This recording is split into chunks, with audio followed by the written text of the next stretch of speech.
For those of you who think that I have anything, really, when I look at all of you, I think you all are brilliant. You are brainy. If you can do mathematics and you can do engineering, you are 100 times more brilliant than I can ever be in this life.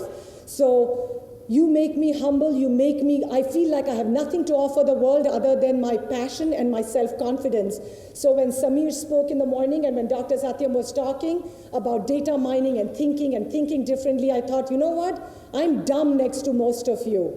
I'm really dumb, and I know people think I'm being modest and humble. I'm not. I'm telling you the truth. I truly feel that the only thing I can do is give hard work, give passion, give commitment, fight like as if I'm mad, fight like a pit bull, like a mad dog, to fight for my clients when they don't get an approval and the government gets afraid of you. And the US government, it's a great country. It's a great country because you can sue the federal government and be alive the next day to talk about it.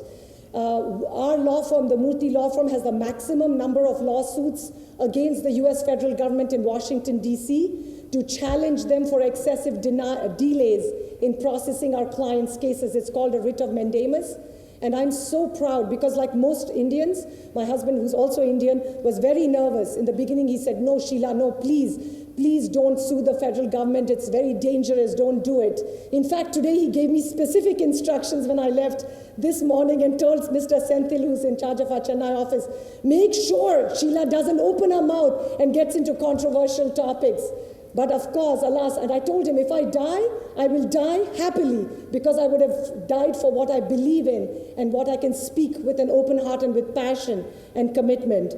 So, I know I'm kind of going all over the place, but really, my claim to fame was starting the Murthy.com website. How many of you have actually been to Murthy.com? Maybe about 20%, 30%, okay. And those who haven't, if you ever want to go to the United States, it's the #1 legal immigration website in the world. And by the way, it's the world's most popular legal website, not just for immigration law, but for everything, any legal subject. We are not 10,000 lawyers. We're just about 80 or 90 people in Baltimore, Maryland, near Washington, D.C. We have another about 20 people in Chennai and Hyderabad. And Senthil, you can raise your hand. He's in charge of our Chennai office. And so when he was saying, be careful what you say, I used to, when I first came to America, I was shocked. I was shocked that the late night talk show hosts would crack jokes about the bad spellings of George W. Bush and crack jokes about how he couldn't spell words. And I would think, oh my God, will this person be alive tomorrow morning? Same thing when they would crack jokes about Bill Clinton and all his womanizing ways. I thought, oh my God, this looks really dangerous, the world's most powerful person. And this is how they're cracking jokes in front of millions of people on late night television. You can do that in the United States and nobody will care. In fact, they encourage you to challenge the authority. You are rewarded for asking questions. You are rewarded for challenging. So if somebody comes here and says, Miss Murthy, I completely disagree with you. Very good. Tell me why. Because I want to learn too. Why should I carry my views and live a life of ignorance rather than being open to ideas and thoughts being challenged and provoked? I hope, if nothing else, by the time you leave today, you go away questioning everything. You go away believing in yourself. You go away saying, you know what? I can conquer the world. I can do anything. If Miss Murthy, who was nobody, who was dumb, who wasn't even brilliant like me in math, science, or engineering, who is a woman in a country like India, could do something with her life, I am 10 times smarter than her, and I'm going to accomplish 10 times more than she did. And you will only have my blessings if you do that. And I mean it from the bottom of my heart. So one of the things I love asking people all the time is, there are only 3 common themes for the world's greatest leaders, across countries, across cultures, and over the times. There have only been 3 common themes of the similar qualities, similar underlying characteristics that have made a difference to be the world's greatest leaders. Can people guess what it is? Discipline. Very good. Who said that? You're coming very close to the word, but discipline. Sounds like you're saying hard work. Hard work and discipline. Courage. Very good. Convictions, passion, conviction. Very good. We got almost 2 out of 3. Commitment, very good. Vision, there you go. Vision. Did somebody cheat? Okay. Okay, so really, the 3 common themes of the world's greatest leaders, and we can use different words to first one is a dream or a vision. You have to have a goal, a dream or a vision to make a difference, whatever it is. Sell software, create the world's best website, provide the most useful information to people in the world, create the world's best technology, create the best software, whatever it is. Have a vision, a dream, or a goal. Second, the ability to work hard, the commitment, the dedication, the passion. All of you use those words. You have to work hard. In America, sometimes they say, for a woman to be successful, you have to sometimes think like a man, dress like a woman, but work like a dog. That's the type of hard work. Really keep working, work hard. And the third, which is a variation, which is the ability to look at every bad thing that happens to you as an incredible learning opportunity. Rather than saying, oh my God, this person was so mean to me, was nasty, this person gave me a hard time. Turn it around and say, thank you so much for challenging me, for giving me a hard time, for asking me tough questions, because you have helped me to become better at my work. It's all a question of perspective. Everything is in our own mind. Everything is in our mind. Our biggest friend is our own mind. Our biggest enemy is our own mind. And when you know that the whole world is in your control, I know the Sanskrit thing is tattvamase, and you dream, your mind is your most incredible, powerful element. And we sometimes give that power away to other people. In India, out of respect, we give it to our parents. I know they love us and they mean the best for us, but if we blindly follow what they say rather than challenging them, not disrespectfully, I could have listened to my parents. I knew that my father's heart was broken, and I love him beyond words. But I knew that if I became a doctor or an engineer, I would have been a mediocre doctor or engineer. I would never have been happy. It's sort of what Samir quoted, saying Steve Jobs at the end, find what your passion is. Find what makes you happy, what helps you to sleep at night. I would never have been happy doing that. I had to do something where I would challenge the establishment, challenge the status quo, and make a difference in the world in my own way. And because of that passion and commitment, you get to another place in your life. Talking about the mind being so powerful, how many of you have heard about the elephant story? Do you want to share it here?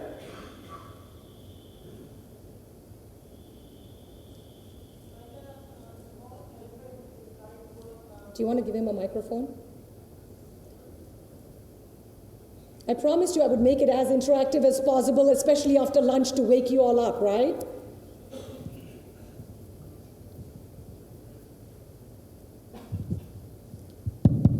Hello. It's like a story wherein a small elephant is tied to a rope and it's tried to get rid of it, but it couldn't because the rope was strong enough to hold it. But as it grows, it never tries it again. But when it becomes a very big elephant, it still thinks that it cannot break that rope. But actually it can. It has grown stronger. Thank you very much. So what happens to most of us is when we are young, we are told certain things, we believe in it. And like that little baby elephant, they use, they use a very thin metal chain to tie it up. And the bottom line is, when it's young, it kicks and screams and pushes and tries to break away from that chain, but it cannot because it's so tiny and it doesn't have the energy. When it grows up, they use that exact same chain to tie it for the rest of its life, as you just heard, and it doesn't even try to break away from that chain because in our own mind, we have built the limitations that this is all I'm capable of doing. This is where my 4 corners of my life are, rather than challenging it and questioning it and pushing it. As the world's strongest mammal, it can easily break away from that chain and do a lot more things. But luckily for the zoo people and for its mahout, it doesn't even bother to try. How many of you here, how many of us lead our lives enchained like that, limiting ourselves with our own minds, thinking that we don't even need to try and push ourselves? I heard a story actually in University Law College when I was here by the then chief guest about the frog in the well story, similar to this. There's a frog in the well. Every day, morning, evening, night, it tries to jump out of the well all the time. and never succeeds. One day the frog from the really, really big lake jumps into the well, and the frog in the big lake tells him, do you realize that the well is so small and limiting? And the frog from the well says, no, there's nothing in this world that is more difficult to overcome, more deep, more difficult. I can never overcome this because it doesn't know what is outside in the world. And sometimes, again, we build these walls within our own mind. And the reason I like sharing stories, because lots of research has been done, that the words that you hear, you may remember for a little while, but the stories are what you will remember 2 years, 5 years, 10 years, 20 years from now. Images and stories and feelings that you feel in your heart. The last story that I'm going to share for now is something called the bricklayer story. Have any of you heard of the bricklayers? Okay, so there are 3 bricklayers. There's a construction project. Bricklayers are these masons, right? Pavers. So the first person is, the lady walks through the construction site and she asks the first mason, what are you doing? And the mason says, why, lady, can't you see? I'm just putting some bricks. And she walks a little further in the same, it's a big construction project. What are you doing? And the person says, well, I'm building some kind of a building. I do whatever my boss tells me to do, my foreman, my supervisor tells me to do every day. I don't know what it is I'm doing, but I'm building some building. So she walks a little further and asks the third person. And the person puts down his little paving, whatever you call it, paving equipment, and says, why, lady, with excitement, passion in his voice, why, lady, can't you see? I'm helping to build one of the greatest temples, churches, mosques, whatever, greatest religious buildings in the world that will change millions of lives for generations to come. And I would have been a part of that process. So who do you think had the most excitement in what they were doing? Obviously. Who do you think felt a sense of purpose, a passion, and commitment in what they were doing? Obviously, the third one. Now remember, all 3 of them were doing the exact same job. There was no difference. It wasn't like he was building something different than the other person. All 3 of them were doing the exact same job, but only one of them looked at their job as something bigger than themselves. So whether you're doing programming or coding, or we doing engineering, we doing engineering, you can see by osmosis I'm becoming an engineer here.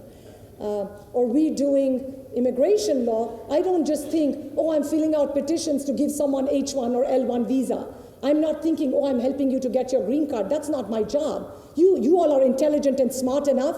You can go to murthy.com and get almost 70, 80% of the information on your own without spending anything. But what is it that you want? You want someone to fight. You want someone to believe in you. You want someone who believes that this is more than just a life. The way I look at my job is I'm changing people's lives. I'm helping them to realize their great American dream of living and working in that great country. You know, when people say America belongs to Americans, no, I have to respectfully disagree with you. America belongs to anybody who has vision and a dream and the hard work and willingness to come. You know why? Because unlike most other countries in the world, there was no Americans. The only Americans who really belong to that land are the Red Indians, or Native Americans, as they're called in the politically correct term. We learned in India as children they were called Red Indians, but now that's incorrect. It's called Native Americans. And so that land belongs to anybody who has those 3 qualities for leadership. If you want to, everybody there in America is an immigrant. America is a nation of immigrants. It belongs to anybody who wants to do it. I'm hoping that India will get that way. I know we have a long history, a long culture, a long tradition. If we can merge the best of India and America, I think the sky's the limit for all of us. I think we can do amazing, amazing things. I think we are at the crossroads in this country and culture of accomplishing stuff. Look at all of you technology wizards.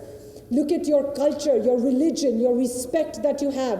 If we can merge that with more creative thinking, with questioning, with channeling our energy in a more positive way, we can do more than almost any other country in the world.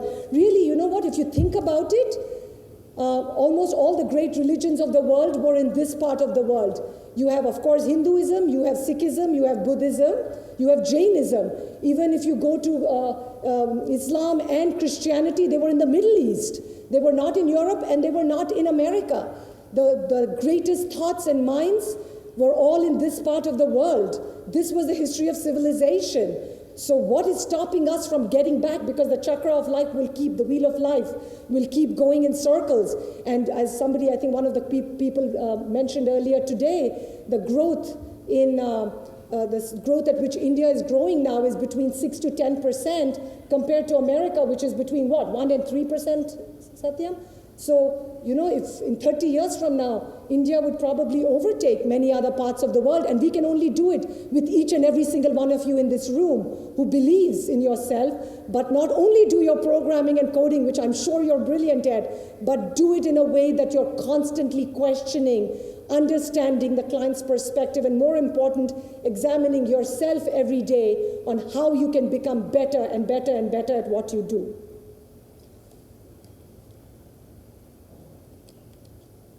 I recently had the privilege about a month ago of hearing, besides Steve Wozniak, who was brilliant, who's a genius, by the way, with the 200 plus IQ, of hearing a gentleman called Tom Friedman. How many of you have heard of Tom Friedman?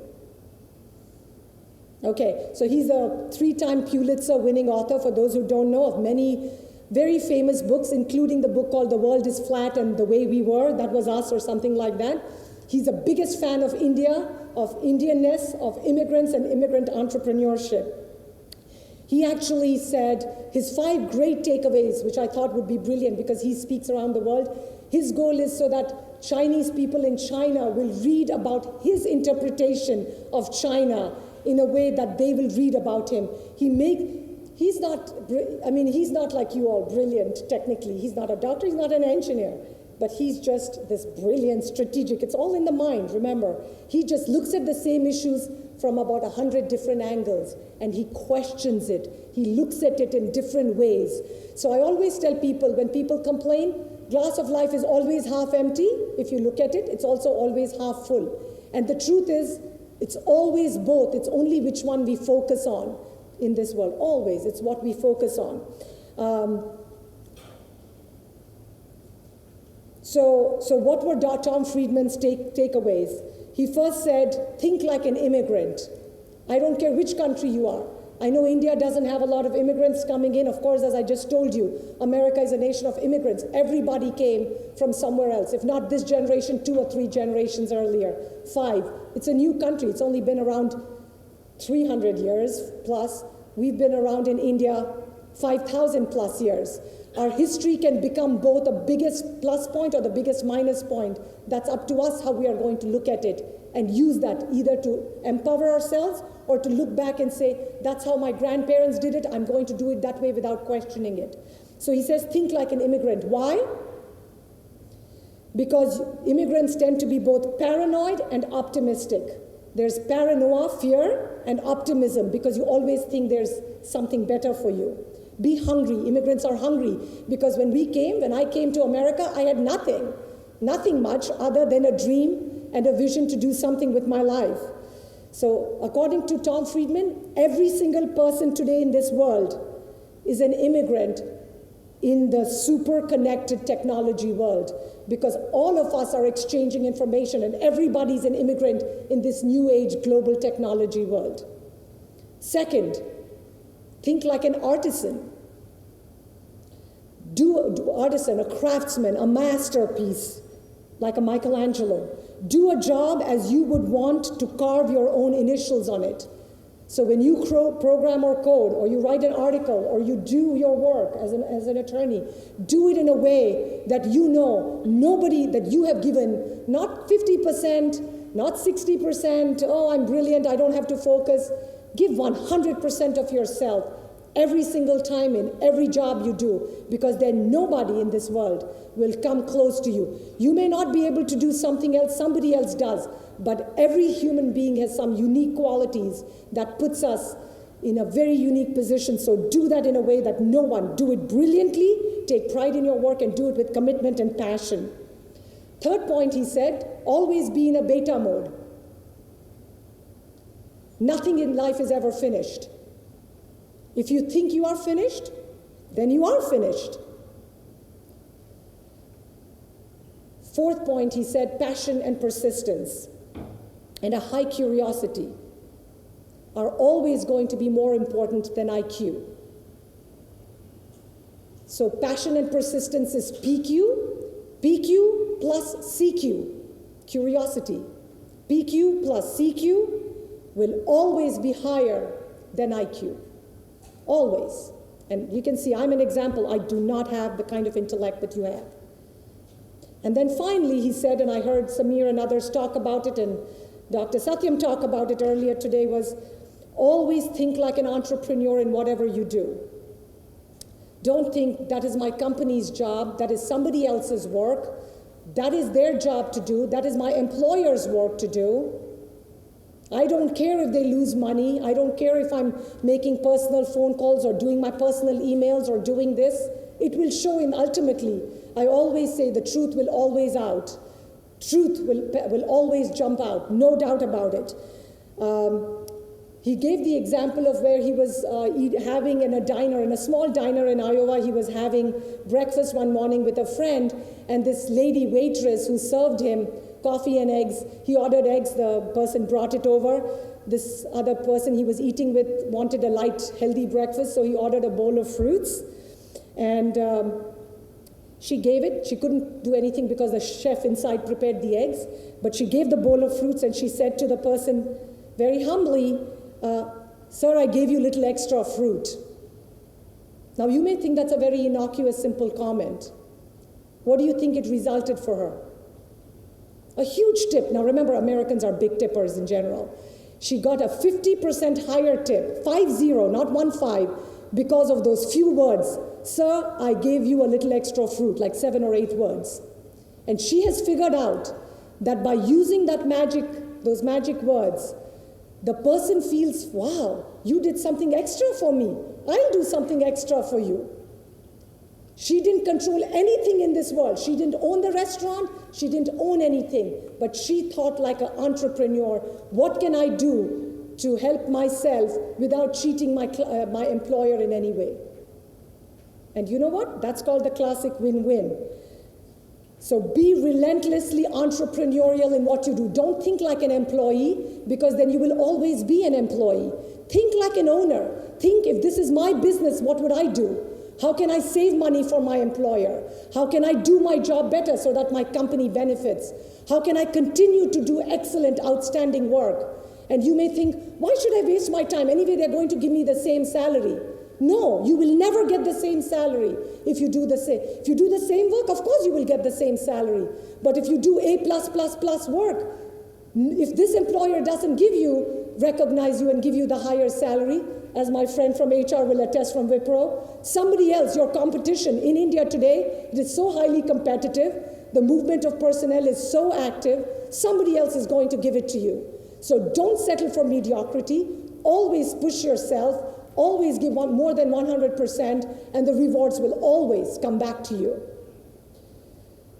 Tom said that the best thing about America is that we're a melting pot, which will allow ideas from all over the world to mingle so that we can become more creative. That is the one disadvantage I feel that we have in India, is we tend to be more narrow-minded, we tend to wear blinders, we're not as open, we don't have as many immigrants, though by seeing how many American and other companies are coming to India, maybe we open up. And you heard all of the speakers today talk about questioning, thinking, analyzing, asking, understanding, and knowing your own limitations. That's the key, that's the crux. I loved what he also said about capitalism. He said many people criticize, and I know India, as I said earlier, India has a blend. We've taken a lot from Russia, we've taken a lot from America. It's true, he says, Tom Friedman said, capitalism makes people unequally rich, and so that's why capitalism is criticized, but socialism makes everybody poor. So of course you need to prefer capitalism, because capitalism and entrepreneurial, it unleashes the creative potential of people, so you want to contribute because you can benefit for yourself and your family. So again, to summarize, everybody today is an immigrant in a hyper-connected world, so we all need to think like immigrants in this global economy, because no one country has an edge over anybody else. We are at a huge advantage. Your level of education, that thank you to your parents and to everybody else who sacrificed to give you the education that you have. you are at a position so beautifully leveraged compared to most people in the world, because most other countries' education, like in America, to go to law school, per year of law school education, can you guess how much it is? 1 year tuition, 1 year tuition.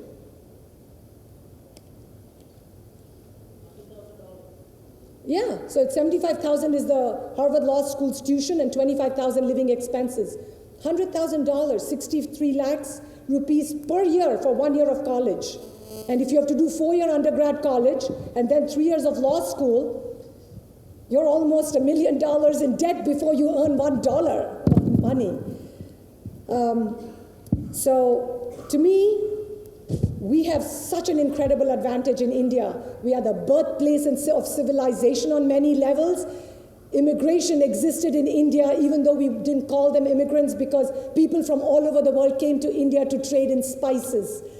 5,000 years ago, 2,000 years ago, 3,000. We didn't have the B1, H1, F1, L1 that we're going to discuss in our panel. And I hope every single one of you will stay for my afternoon session, because I know that you all have plans for Saturday, but you want to hear more of me, which is why I'm not going to discuss the technical stuff, because Senthil, GM, Dana Mukam, and myself will discuss in the last session about the future of immigration, H1, L1, because that's technical stuff. That you can read, that you can learn. You won't hear this passion, you won't hear the excitement. That you cannot buy in a bottle, right? So, as they say, if you think in life you will succeed, you will. If you think you will fail, you're 100% right, you will. If you think I'm not worth a lot more, you're 100% right, you're not worth a lot more. But if you think I can change the world, because everything is in my mind and I control my own destiny, you are 100% right that you do.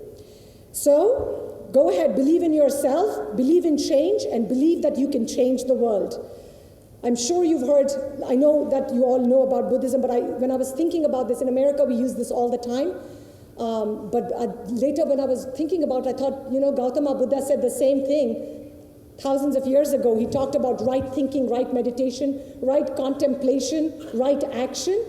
In America, they say, be careful of your feelings. Why? Because your feelings become your thoughts. Be careful of your thoughts. Why? Because they become your words. What you think, what you feel, you talk. Be careful of your words. Why? Because they become our actions. Be careful of your actions. Why? Because they become your habits. Be careful of your habits. Why? Because they become your character. And be careful of your character. Why? Because it will become your destiny. It all starts in our minds, in our hearts, our feelings, our thoughts, our words, our actions become habits, become character, become our destiny. Go forth, each of you, and change the world. I know you can do it. I know you can be successful beyond your wildest dreams. Think about it. If Sheela Murthy could do Murthy.com, you can do Murthy.com multiplied to the power of 10,000. Just believe in yourself. Believe that you can make a difference. Believe that you have the power to change it. Don't disrespect your parents. I never disrespected my parents, even when I disagreed with my father. I still love him beyond anything. But I tell him, I'm sorry I had to disagree with you, because I would have been another mediocre person if I had listened to you. And he agrees with me 100% and tells me that his own short-term thinking, his own coming from a very, very, very poor family, he has studied under street lights and been a ranker in University Vishvesvaraya College in engineering. He has borrowed books from his cousins who had more money to study. He didn't have any books, any money. He was a family with 13 children. He grew up. He's the only one who grew up with education in his life. And so education was important. You are blessed. Your parents have given you this education. You all can conquer the world. You can accomplish everything you want. But be careful of what you think, what you feel, and how those translate into actions and change your destiny. All the very best. I wish you continued success, and I hope I've given you a lot of room to think differently. Thank you so much.